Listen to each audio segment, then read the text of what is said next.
Et on va voir ensemble aujourd'hui, à travers la vie de Jonas, on va voir ensemble se lever, me lever et aller. Me lever et aller là où Dieu veut m'envoyer. Aller là où lui, il a prévu. Amen. Vous connaissez l'histoire de Jonas. Pour beaucoup, certains ne la connaissent pas. Et vous pouvez la lire, il y a 4 chapitres sur sa vie. Et il est écrit ceci dans Jonas 3 au verset 3. Il est écrit ceci: Jonas se leva et alla à Ninive conformément à la parole de l'Éternel. Amen. Juste ça. Il se lève et il y va, conformément à la parole de l'Éternel. Mais pour ceux qui connaissent l'histoire, vous savez que c'est à la deuxième fois, quand Dieu va lui parler la deuxième fois, parce que la première fois, qu'est-ce qu'il va faire? Il va faire complètement l'inverse. Il part à l'opposé, mais vraiment physiquement, c'est l'opposé. D'accord? L'opposé. Ninive d'un côté, Tarsis de l'autre. Il va partir. Alors, son histoire, c'est quoi? On va voir un petit peu ensemble, si ça marche. Sinon, je vais te laisser faire, Julia. Voilà. Si je vous montre ça, ça vous rappelle quoi? Qu'est-ce qui s'est passé à Jonas? Alors, on ne sait pas si c'est une baleine, c'est un gros poisson. On ne sait pas ce que c'est. Mais l'histoire, c'est quoi? C'est qu'en fait, Jonas a vécu dans la période entre 800 et 750 avant Jésus-Christ. C'est un prophète, donc un homme envoyé par Dieu pour aller proclamer au peuple, aux nations, de revenir près du cœur de Dieu. C'était sa mission principale. C'était d'aller annoncer, dire, si vous continuez à vivre comme vous êtes en train de vivre, vous allez être perdus pour l'éternité. Rapprochez-vous de Dieu, rapprochez-vous du cœur de Dieu, venez dans la présence de Dieu, demandez pardon. Il y a comme un abîme infranchissable entre nous et Dieu. C'est absolument impossible de venir à Dieu comme cela. On a besoin de demander pardon pour venir dans la présence de Dieu. Il y a un abîme infranchissable et on a cette parabole de l'homme riche et avec Lazare, quand il va dire, dis-lui d'aller voir, renvoie-le sur la terre quelque part, il y a un abîme infranchissable, on a besoin que tu puisses dire aux autres qu'il ne faut pas qu'ils fassent les mêmes choix que moi. Et cet homme, ce prophète, va être là pour dire, appeler les nations à venir faire la paix avec Dieu. Il va être envoyé sur la ville de Ninive. À Ninive. Mais Ninive, c'est une ville qui vit complètement à l'opposé de ce que Dieu aime. Ninive est couvert de la méchanceté. C'est un peuple, ce sont des Assyriens, et ils vivent en complètement l'opposé de ce que Dieu attend pour eux. Ils sont idolâtres, ils sont dans la magie, ce sont des voleurs, ils arrivent, ils vont piller les nations, ils s'enrichissent sur le dos des gens, ils prennent tout ce qu'ils ont pour eux continuer à se développer, prospérer.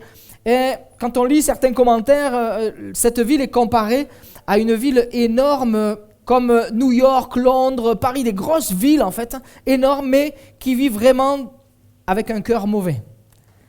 Ils sont plongés dans le mal extrême, voilà, ils ne veulent pas du Seigneur et ils profitent des gens. Ils s'enrichissent en exploitant les autres. Et ça ne plaît pas au cœur de Dieu. Et Dieu va envoyer Jonas pour dire, va leur dire que s'ils continuent comme ça, je vais les détruire. Le message, c'est que dans 40 jours, s'ils ne se repentent pas, dans 40 jours, je vais tout détruire. Alors, comment il s'appelle? Jonas, il reçoit cette parole, il fait mine de partir, mais il va prendre un bateau qui va à l'opposé. Il prend et il va payer là il va donner, payer pour la traversée. J'aime bien parce que c'est précisé dans le sens où il ne veut vraiment pas aller à Ninive. Il va payer, être prêt à payer pour aller à l'opposé. Parce que lui, quelque part dans son cœur, il ne les aime pas. Parce que c'est un peuple qui vient à chaque fois voler. Et il ne veut pas qu'ils soient au bénéfice de l'amour de Dieu. Alors il va s'embarquer dans ce bateau. Il va payer donc la somme de la traversée. Et puis Dieu, il est écrit, va faire lever une tempête. Il va y avoir une tempête énorme, à tel point que les marins qui sont expérimentés vont avoir peur, vont commencer à jeter par-dessus bord certains objets qu'ils avaient, ils vont essayer d'alléger au maximum. Ils sont en train de même aller, ils vont se tourner vers leurs dieux, vers leurs idoles, mais rien ne se passe. Le capitaine va chercher partout Jonas, il va descendre dans la cale et il va trouver Jonas endormi. On se dit, mais comment c'est possible? Tout le monde a peur, tout le monde est apeuré par la situation et lui, il dort. Je ne sais pas si vraiment il dormait ou s'il faisait semblant de dormir. Se dit, il n'y a pas plus aveugle que celui qui ne veut pas voir ou sourd que celui qui ne veut pas entendre. D'accord? Donc il a tout fait pour ne pas voir ce qui est en train de se passer. Il se dit, bon, je vais passer à l'as, personne ne va me voir, tout le monde va m'oublier et puis ça va se calmer. Mais pas du tout, le capitaine va descendre, il va aller le trouver et va lui dire, hey, mais qu'est-ce qui se passe? Tu ne veux pas prier ton Dieu, toi? Et peut-être qu'il y a quelque chose qui va se passer pour nous. Et puis de fil en aiguille, dans la discussion, Jonas va commencer à expliquer, mais c'est ma faute en fait. Ce qui se passe, c'est ma faute. Parce qu'ils vont lui demander des explications. D'où tu viens? Qui tu es? En qui tu crois? Et lui va dire, je crois en Dieu. Celui qui a fait la terre et le ciel, je crois en lui. Et là, ils vont être surpris, les marins, ils vont avoir peur. Ils vont dire, ah ouais? Et tu es allé à l'opposé de la volonté de Dieu. C'est pour ça qu'il y a tout ça qui est en train de se passer. Alors ils vont être sympas, ils vont essayer de ramer un peu plus fort, ils vont se remettre. Et là, bon, allez, on va essayer de retrouver la terre ferme, on va y aller. Et ils rament, mais ça ne marche pas. Et ils vont dire, et Jonas, il va dire, il n'y a qu'une seule solution. C'est me jeter par-dessus bord. Et là, ils vont le prendre et les marins vont dire, ils vont s'adresser à Dieu en disant, ne retiens pas sur nous quelque part la mort de cet homme, hein, c'est pas notre faute, mais on va le mettre à l'eau, quoi. Et il le jette à l'eau, au moment où il le jette à l'eau, la tempête s'arrête et il y a un poisson qui est envoyé par Dieu qui va avaler Jonas. Et pendant 3 jours, il reste dans le ventre de ce poisson. Et là, il va commencer à réfléchir.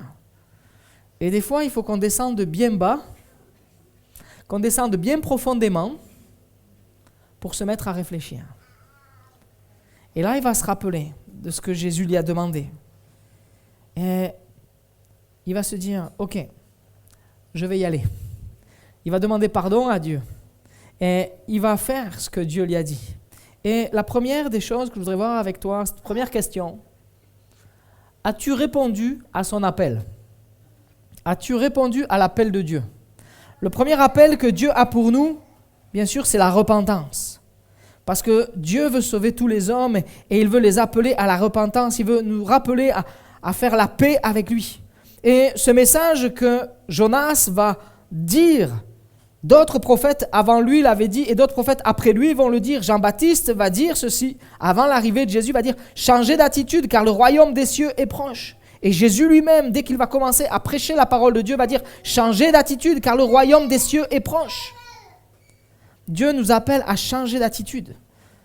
Et Jésus, quand il va regarder Jérusalem dans le chapitre 23 de Matthieu, au verset 37, il va dire ceci, « Jérusalem, Jérusalem, toi qui tues les prophètes et qui lapides ceux qui te sont envoyés.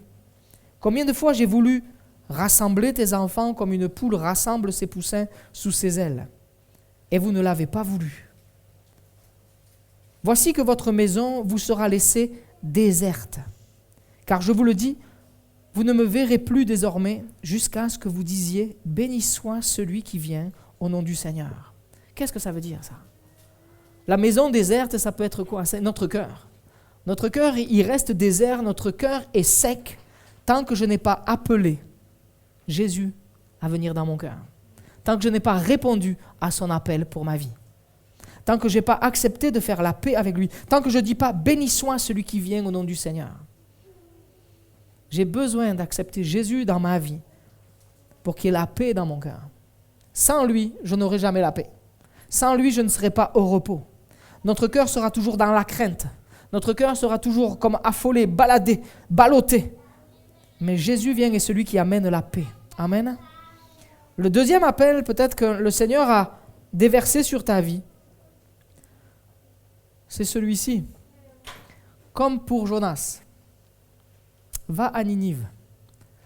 Va peut-être trouver les gens que naturellement tu n'aimes pas.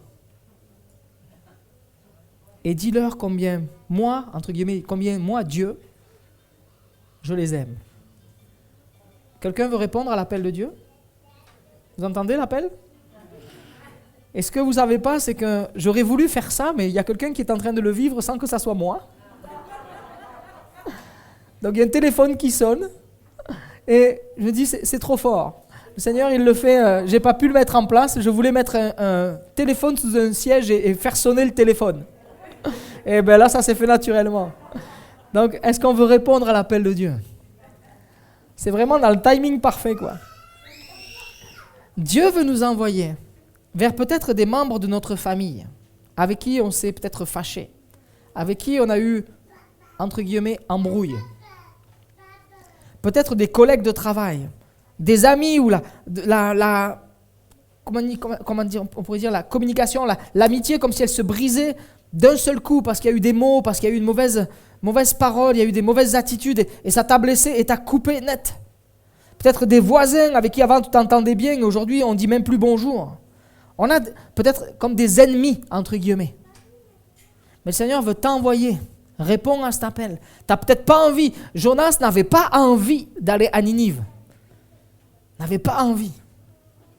Parce que lui, il savait, il s'est dit, si je vais là-bas, que j'annonce l'amour de Dieu, c'est sûr qu'ils vont se repentir. Mais moi, je ne veux pas qu'ils se repentent. Je ne veux pas. Ils ont trop fait de mal. Et là, on cherche à rendre justice nous-mêmes. Mais est-ce que c'est à nous à rendre justice? Ce n'est pas à nous de faire justice. C'est à Dieu qu'appartient la justice. C'est lui qui jugera les nations. Seigneur, moi je ne veux pas, mais je veux aller annoncer ton amour. La semaine dernière, on a vu s'aimer soi-même pour mieux aimer notre prochain. Et aujourd'hui, ça serait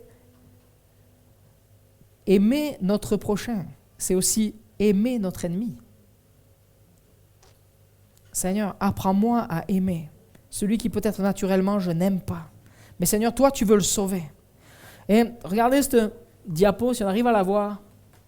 Le salut pour le pire. Un homme avec des menottes. Un homme qui est menotté, on ne voit pas bien. Un homme qui est menotté. Le salut pour le pire.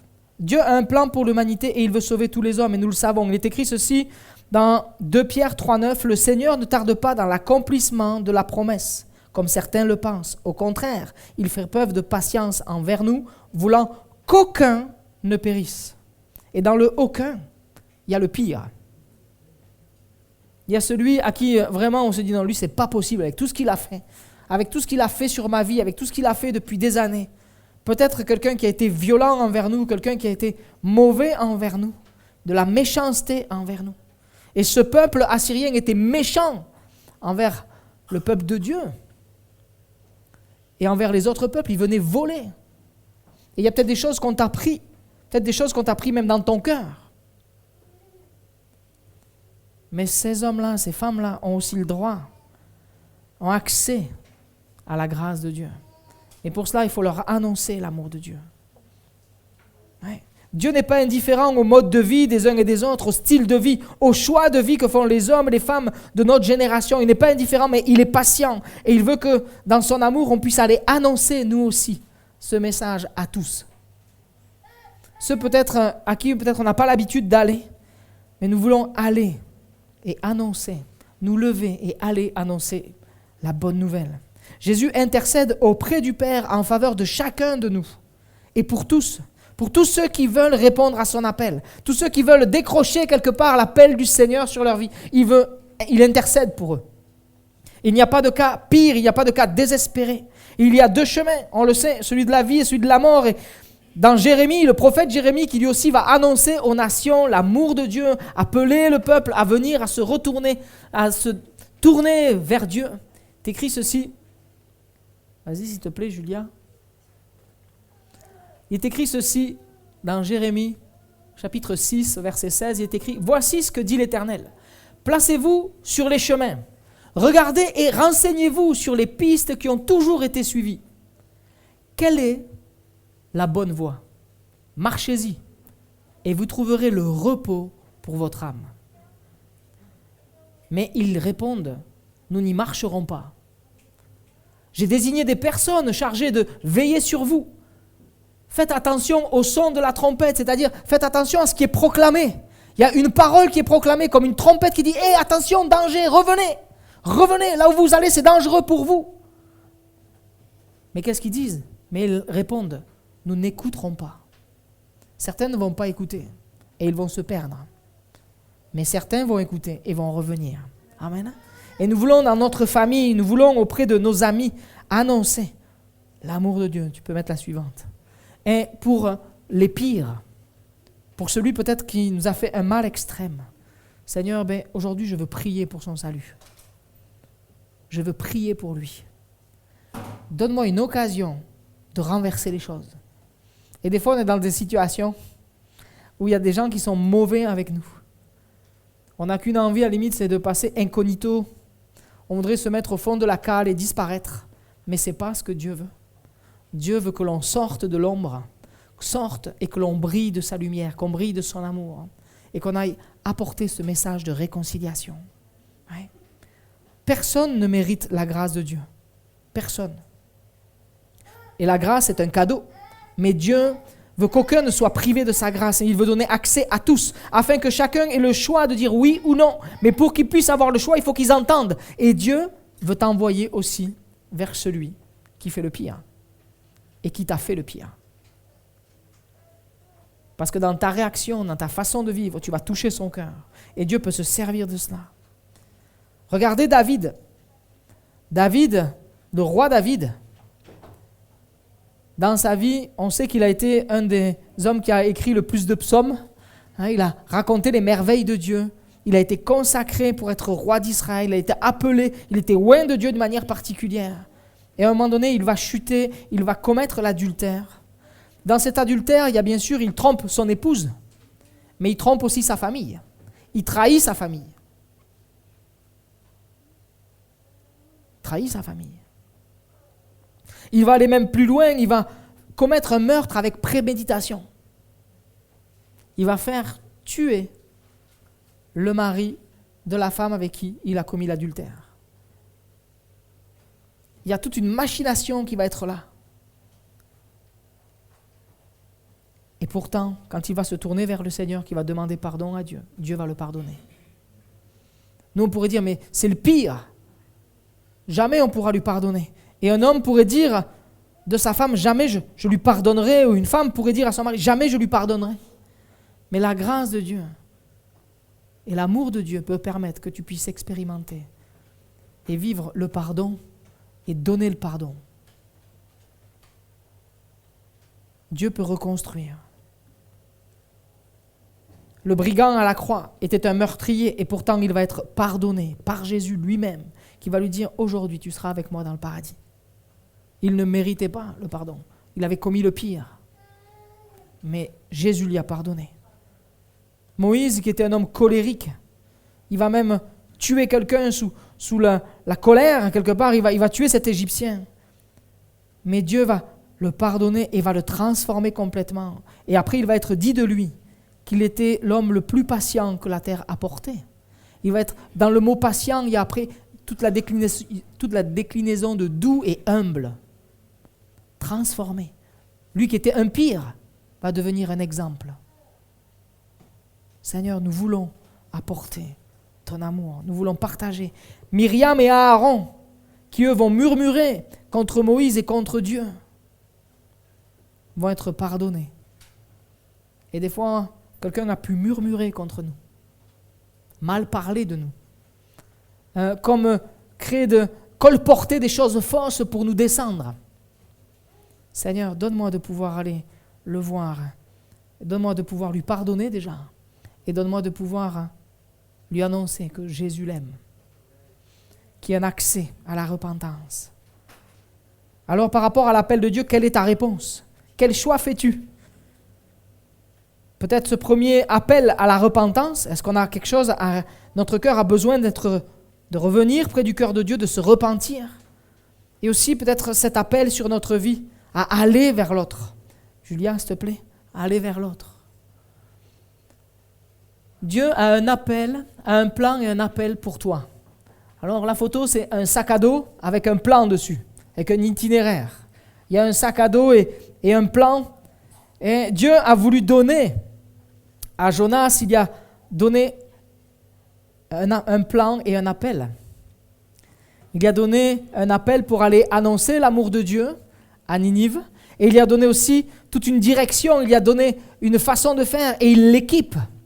Et Dieu veut nous donner comme un sac à dos spirituel, avec un équipement pour marcher pour lui, pour annoncer son amour.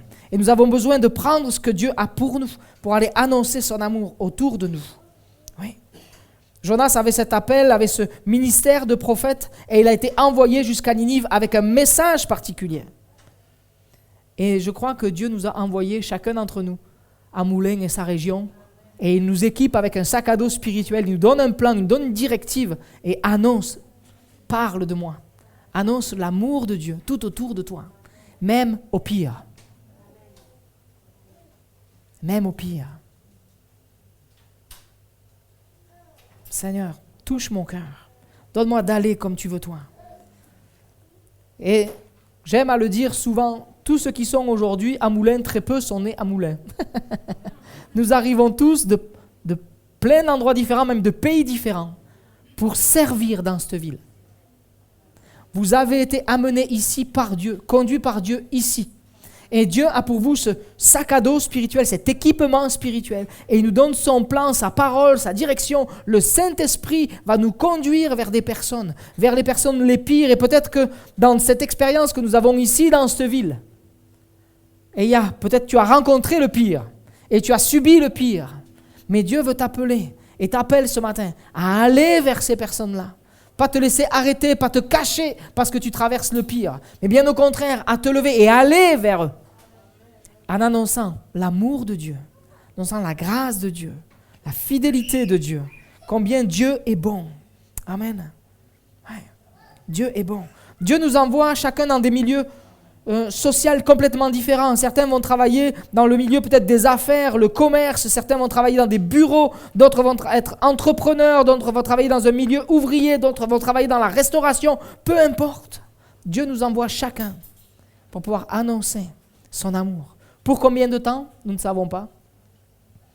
Pour combien de temps sommes-nous ici à Moulins? Nous ne savons pas. Vous ne savez pas, vous. Mais remplissons la mission que Dieu a pour nous. Nous voulons rentrer dans les œuvres que Dieu a préparées d'avance pour nous, ici. L'importance de répondre à l'appel de Dieu.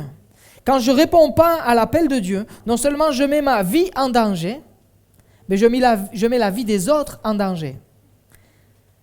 Regardez Jonas, qui lui croit passer inaperçu, va aller dans un bateau et se dire « je vais à l'opposé ».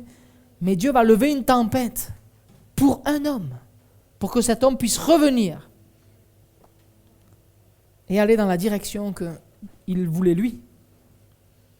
Seigneur, je ne veux pas mettre en danger mes proches, mais je veux répondre à ton amour, je veux répondre à ton appel, je veux rentrer dans l'appel que tu veux toi. Et s'il n'avait pas répondu, certainement que Dieu, dans son amour, aurait envoyé quelqu'un d'autre. Mais Dieu avait prévu que ce soit Jonas. Et il voulait que ce soit lui. Et Jonas va aller à Ninive. Donc il va dire, on l'a lu tout à l'heure, et je reprends ce verset 3, Jonas se leva et alla à Ninive conformément à la parole de l'Éternel. Or Ninive était une ville immense. Il fallait 3 jours de marche pour faire le tour. Jonas fit d'abord dans la ville 1 journée de marche. Il proclamait, regardez ce qu'il a proclamé, dans 40 jours, Ninive sera détruite. C'est tout ce qu'il a dit. C'est tout ce qu'il a dit.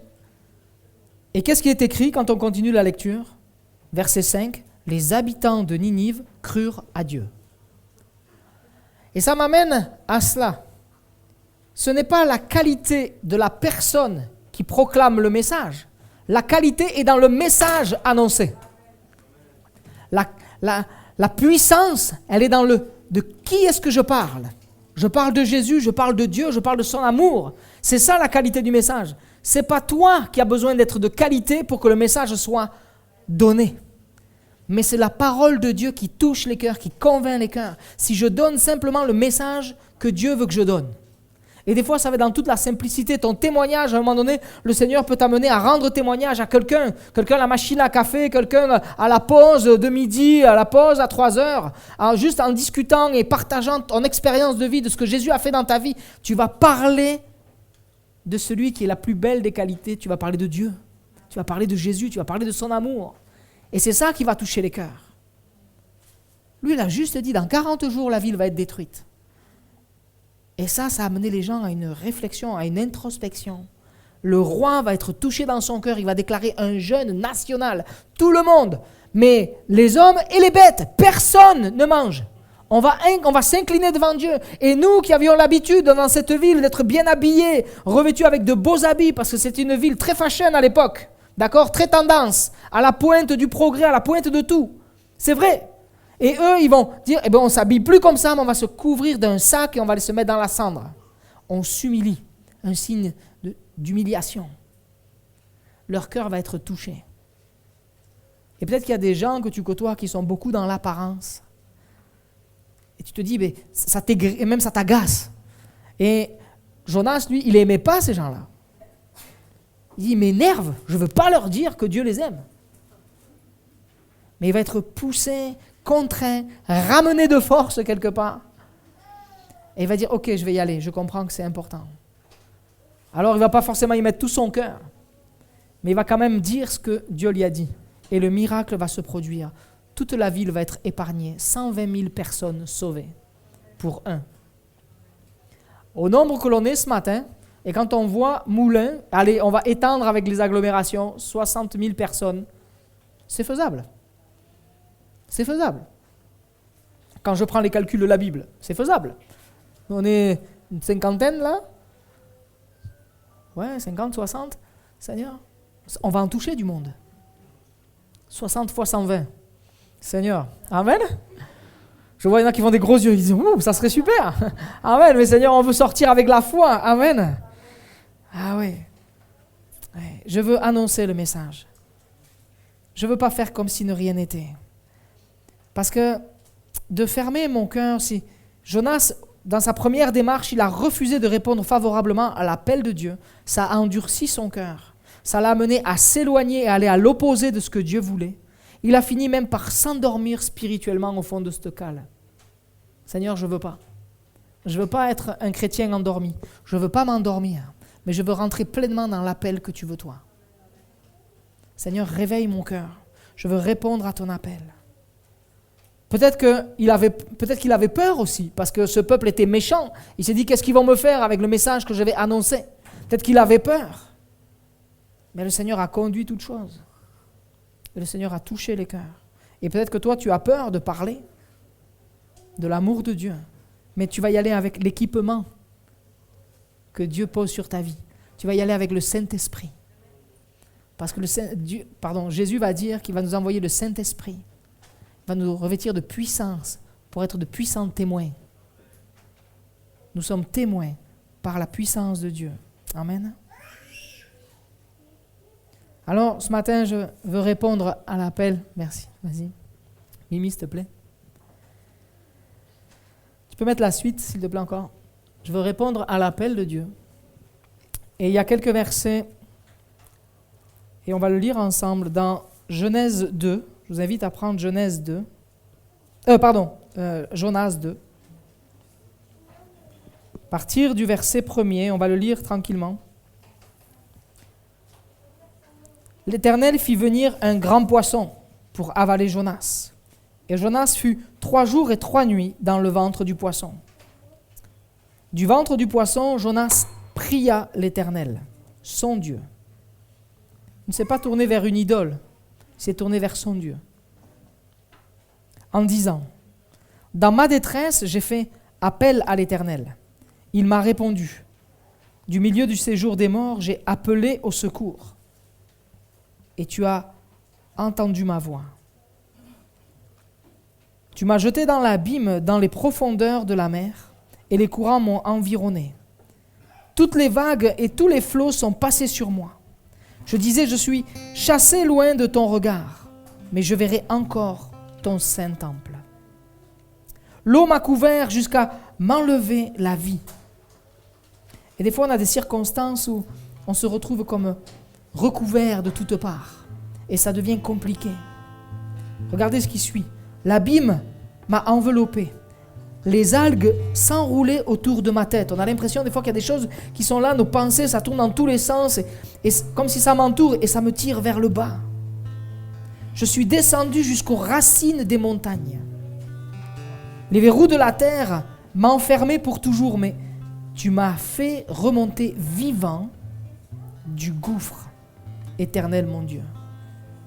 Quand mon âme était abattue en moi, je me suis souvenu de l'Éternel Et ma prière est parvenue jusqu'à toi dans ton saint temple.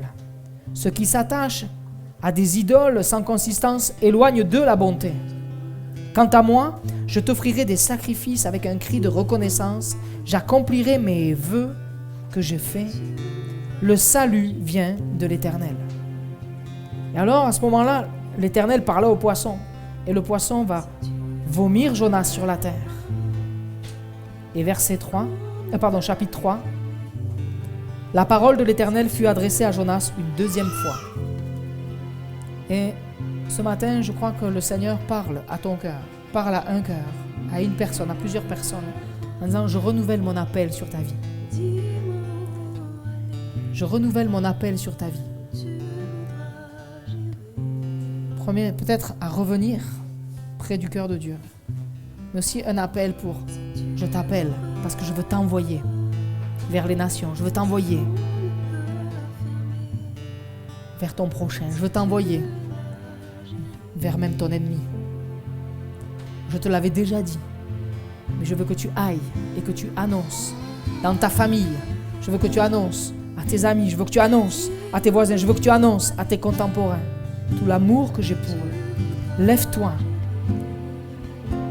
va à Ninive, va à Moulins, va à Bourbon, va à Bourbon-Lancy, va à Paray-le-Monial, va dans cette région. Annonce mon amour.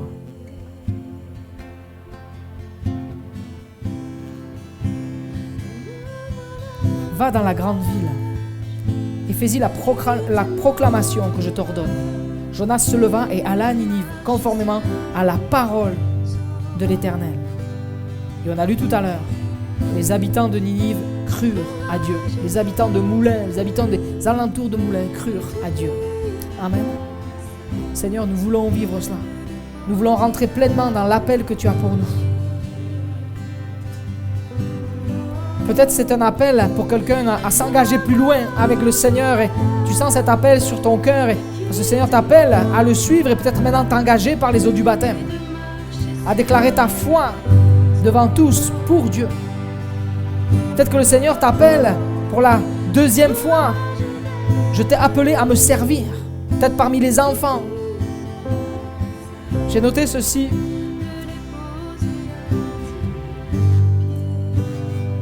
Peut-être auprès des personnes en précarité. Peut-être servir dans un domaine très particulier. Et sur mon cœur, je voulais partager cet appel. Le Seigneur nous appelle à servir dans son œuvre, dans son église. On a plein d'œuvres qui se mettent en place. On a le covoiturage qui est là. C'est accepter de se lever peut-être plus tôt que les autres. Mais aller chercher un frère, aller chercher des frères et sœurs. Peut-être que tu as une idée qui a été déposée par Dieu sur ton cœur et Dieu t'appelle à le servir. Mets en œuvre ce que Dieu met sur ton cœur. Peut-être tu ne sais pas comment faire, mais on peut en parler et prier pour ça avec l'Église. Le Seigneur conduise. Peut-être que quelqu'un avait décroché l'appel de Dieu. Et décrocher, c'était répondre au départ à l'appel de Dieu. Mais peut-être qu'entre-temps, tu as décroché, dévissé, lâché, arrêté. Mais Dieu veut te raccrocher ce matin. Veut que tu reprennes le cours de ton appel avec lui. T'engager tout à nouveau, pleinement. Ne plus te mettre au fond du bateau, au fond de la cale. Te mettre en dessous. Faire le sourd. Mais entends l'appel de Dieu qui résonne ce matin pour que tu te lèves et que tu serves. Que tu t'engages. Aujourd'hui, c'est possible. Et Dieu ne nous appelle pas à nous. Il ne veut pas nous jeter au fond de la mer comme Jonas l'a vécu. Parce que Jésus a vécu, lui, pour nous, pendant 3 jours, le tombeau pour nous. Jésus a payé le prix pour nous. Jonas va être 3 jours et 3 nuits dans le ventre du poisson. Et Jésus va être pendant 3 jours dans le tombeau. Et il va ressusciter le 3e jour pour nous donner la vie et pour aujourd'hui nous appeler, nous, à aller et proclamer ce beau message de l'Évangile.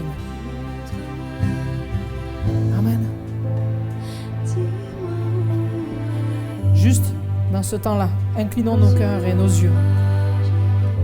Peut-être que le Seigneur a parlé à ton cœur ce matin et te dit raccroche comme il faut.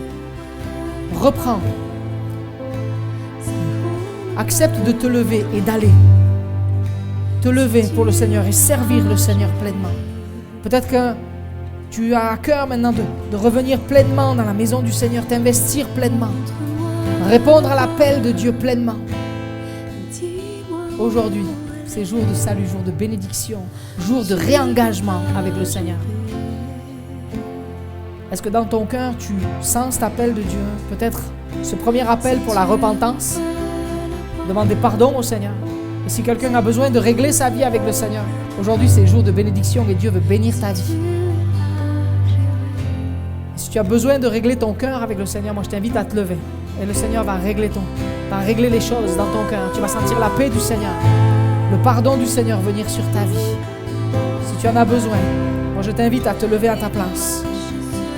Et si quelqu'un d'autre dit, moi, j'entends l'appel du Seigneur pour la deuxième fois et tu m'appelles à te servir et je veux me lever pour toi, Seigneur. Je veux répondre à cet appel d'aller et annoncer qui tu es. Je veux aller peut-être vers le pire. Seigneur, je veux annoncer ce message. Je me sens concerné ce matin. Je me sens appelé par toi. Et je sens cet appel qui sonne dans mon cœur et je veux le faire pour toi. Je veux y répondre et je veux y aller. Amen. Amen. Amen. Que notre cœur prenne le temps et de répondre. Seigneur, je veux y aller. Je veux aller là où tu veux toi. Je veux me lever ce matin. Et je veux aller dans la direction que tu veux toi. Merci parce que je sais que j'y vais pas tout seul. J'y vais avec toi. Et je sais que ça ne dépend pas de moi, mais c'est ton message que je veux annoncer. Je veux simplement dire que tu es un Dieu d'amour, un Dieu de fidélité, un Dieu de grâce. Et quand on tourne nos regards vers toi, on est rayonnant de joie. Oh Seigneur, tu vois tous ceux qui se lèvent ce matin, qui entendent ton appel sur leur vie. Tu vois ceux qui te demandent pardon et tu viens apporter ta grâce, ta bénédiction, ton pardon sur la vie de celui qui se lève pour demander pardon. Celui qui peut être au loin aussi. Tu vois cette vidéo, Seigneur, tu bénis. Je te prie, Seigneur, pour ceux qui se lèvent là, pour dire, moi, je veux être témoin dans ma génération. Je veux annoncer à tous qui tu es. Et je veux le faire avec toi. Seigneur, j'entends ton appel sur ma vie ce matin.